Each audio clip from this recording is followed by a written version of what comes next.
Gujarat high court દ્વારા case filing માટે લાગુ કરાયેલા A4 સાઇઝના પેપર અને નિર્ધારિત ફોન્ટના નિયમો સામે અંકલેશ્વરના વકીલોએ વિરોધ નોંધાવ્યો છે.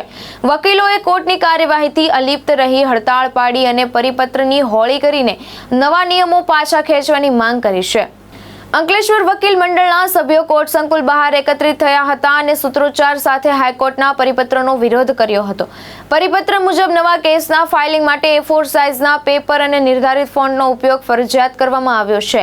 વકીલોનું કહેવું છે કે સ્થાનિક સ્તરે જરૂરિયાત ટાઈપિંગ, પ્રિન્ટિંગ અને ફાઇલિંગની સુવિધા ઉપલબ્ધ ન હોવાથી નવા નિયમોનું પાલન કરવામાં મુશ્કેલીઓ સર્જાઈ. વકીલોએ કોર્ટની કાર્યવાહીથી અલિપ્ત રહી હડતાળ પાડી હતી અને પરિપત્રની હોળી કરીને વિરોધ વ્યક્ત કર્યો હતો.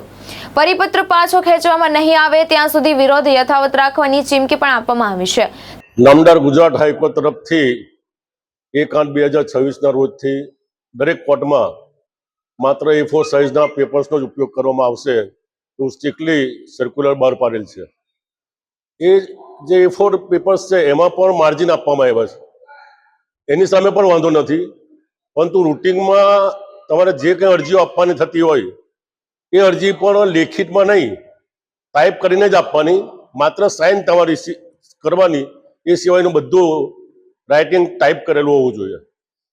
તકલીફ એવી પડે છે કે રેગ્યુલર માનો કે કોઈક આરોપી ગેરહાજર છે તો કયા કારણસર ગેરહાજર છે એ આવ્યા પછી જ ખબર પડે, તો એનું કારણ લખવું હોય તો ટાઈપ કરવાનું એડવાન્સમાં ના હોય. વાદી પ્રતિવાદી તરફે કોઈ પ્રોસેસ આપવાની હોય તો એ પ્રોસેસ તાત્કાલિક જો આપવાની હોય, જેમ કે ક્લોઝિંગ પુસ્તિકા આપવાની હોય તો એ તાત્કાલિક ટાઈપ કરવા ક્યાં જવું? દરેક વકીલોની ઓફિસમાં કોમ્પ્યુટર નથી હોતા, તો એ વકીલો બિચારા ક્યાં જાય? જે અંતરિયાળ જે વિસ્તાર છે એમાં પણ ઘણીવાર ઓફિસ પણ નથી હોતી અને કોમ્પ્યુટરની સગવડ નથી હોતી. એટલે જે તકલીફ રેગ્યુલર રૂટિનમાં જે અરજીઓ આપવાની થાય છે એમાં ઘણી તકલીફ વકીલો કરતાં પણ પક્ષકારોને વધારે ખર્ચો એમાં પડે. કારણ કે એક ટાઈપિંગ કરવી એક અરજી તો એના 50-60 હજાર રૂપિયા 50-60 રૂપિયા લે છે. હવે એ જે ખર્ચો છે એ પક્ષકારના માટે જાય છે, વકીલો તો પક્ષકારના માટે જ નાખવાના છે. એટલે ઓનરી કોન્ટ્રારી તકલીફ વધારે પક્ષકારને પડવાની છે, સાથે સાથે વકીલને પણ એમની વકીલાતમાં તકલીફ પડે છે, સાથે સાથે જજીસ સાહેબને પણ તકલીફ પડે, કારણ કે જજ સાહેબે પણ ટાઈપનો માનો કે આગ્રહ રાખે તો એ ટાઈપ કરવા બહાર જશે એટલે 2 કલાક રાહ જોવી પડશે કોર્ટે કે ભાઈ અરજી આવે પછી એને પણ ઓર્ડર કરવાનો. એટલે દરેક પક્ષકાર, વકીલો, જજીસ સાહેબોને આ તકલીફ છે. જે સર્ક્યુલર પાછો નહીં ખેંચાય ત્યાં સુધી દરેક ગુજરાતના વકીલ મંડળના સભ્યો, વકીલ મિત્રો, not only that bar council પણ અમને સપોર્ટ કરે છે.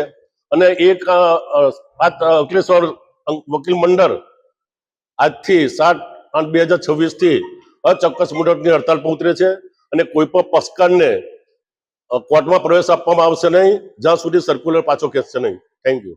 ધર્મેશ રાણા, દ્રષ્ટિકોણ ન્યૂઝ, અંકલેશ્વર.